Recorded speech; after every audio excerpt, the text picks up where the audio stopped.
If you're finding it hard to get motivated, it's probably because you're thinking of overall achievements, the grand, the big scale things that you're unable to accomplish. That's what your mindset is on, what you are unable to do. We need to shift your mindset to what you're able to do.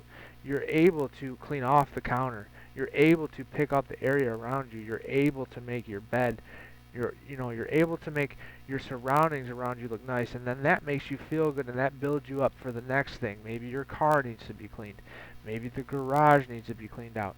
All these things will build towards motivation and get you to a point to where you enjoy doing these things again, but you have to exercise the muscle in order for it to work.